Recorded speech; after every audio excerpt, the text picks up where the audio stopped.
Well, hello and welcome. I'm the Kodiak Broncos Podcast, and today I'm here to talk about who everybody thinks the Broncos are going to take. So, before I get into it, I just want to show you guys a couple things. So, DraftKings just released their first odds for players to be taken in the first round of the NFL draft, and there's a lot of notable names on here who these guys are not like the Travis Hunters and the Abdul Carters of the world. They're not on here. But if you're like doing a mock draft challenge like my fantasy league does every year, this could be some really helpful info because, Vegas seems to know all when it comes to professional sports, and there are picks that get leaked within hours of the draft itself. But regardless, so if you're looking at uh, who odds makers think the Broncos are going to select, I mean, this is pretty telling. This is pretty telling as well. I mean, just look at this. So there is nobody who gets mocked to us pretty much anymore besides Omarion Hampton. And I know that this video is pretty much clickbait because you guys probably already knew that pretty much everybody and their mother is now mocking Omarion Hampton to the Denver Broncos at number 20. But, I mean, I guess it would just be refreshing if we had another mock player besides Omarion Hampton or besides Colson Loveland, and maybe the Broncos in NFL circles are just doing a really bad job hiding their interest. But to be completely honest, like this feels very Elway-esque. I remember Mel Kiper pretty much nailed all of our picks in the Elway era, like who the Broncos were going to select. And I feel like Elway did nothing to deviate from that as well. But nothing really gets out of the building. I mean, I think, a lot of people thought that Bo Nix or Sean Payton kept his love for Bo Nix under wraps. I'm just here to tell you that that straight up didn't happen. But either way, so if you look at like all the mocks for Omarion Hampton, I mean, there's a few spots that I think make perfect sense. Like, the Cowboys, that makes sense. I can see that. But the most notably us, and I mean, I guess the Steelers could get their Najee replacement at 21 as well. But regardless, if you're looking at mock draft popularity, Omarion Hampton to Denver is at being mocked at a rate of 44%, and this is over the course of the offseason. I don't even want to know what it looks like through the past month or so if you're able to filter by that.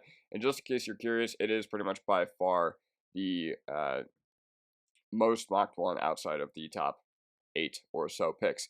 Now, if you look at the NFL visit tracker, you're going to look at some of the guys who we have visited with, and you're not missing. I'm sorry, my face cam is covering up DJ Giddens over here, but there's nobody really that you're missing. Like, to be completely honest, there's nobody that you guys didn't already know had visited with us, and yeah. So it's also notable that just because they did not visit with certain players, it doesn't mean that they're not going to take him. But if you look at Omarion Hampton's visits, all the teams make sense. Chicago, Houston, Denver, Dallas, and once again, my face cam is blocking San Francisco, but that's not happening as well. Regardless, he's only met with a handful of teams, and my guess is because running backs are just such safe projections that they don't really care to get to know the player. I could see Houston, Denver, and Dallas kind of making plays for running backs. Like, I think it would make sense for Dallas and Denver. Houston, I think you really got to shore up that O-line before you even think about running back in the first round because that's probably what Omarion Hampton would cost for them as well.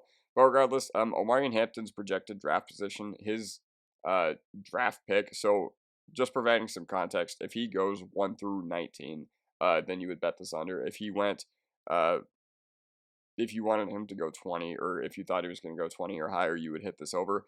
And currently, the juice is on the over for him to be available at our pick.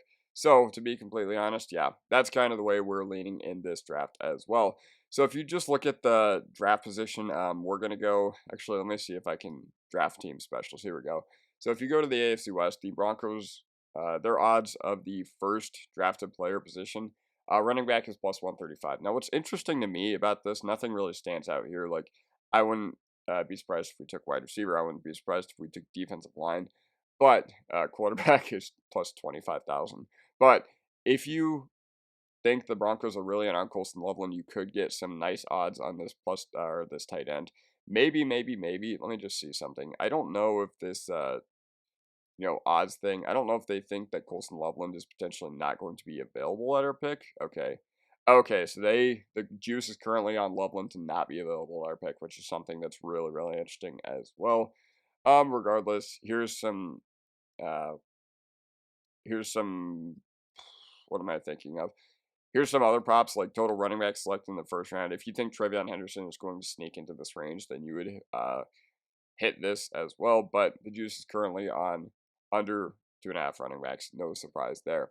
Regardless, just some few other things I want to point out. Our win total is currently at 9.5, and I think it's even odds both ways. So if you think that we are going to win 10 or more games, then hit this. If you think we're going to lose 9 or less games, then you would hit the under as well. Regardless, there's just not really a whole lot going on. Everybody thinks that Omarion Hampton's going to be a Denver Bronco. All the odds makers, all the mock drafters think that this is where we're headed with our first round pick. And to be completely honest, like I said, if the Broncos are currently interested in Omarion Hampton, they have done a very bad job of hiding it from NFL circles. But you never know.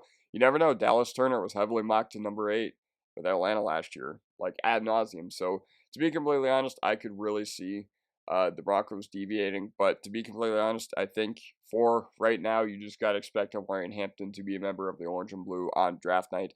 And, I mean, I don't know. You can make your own opinions about that. Would I like Omarion Hampton? Yes. Do I think there's better picks we can make at that spot? Yes. But overall, I will support what we do no matter what because this coaching staff has earned that right. So, yeah, that basically does it for me. Let me know what you guys thought in the comment section down below, and I'll see you guys next time. Bye. Salute.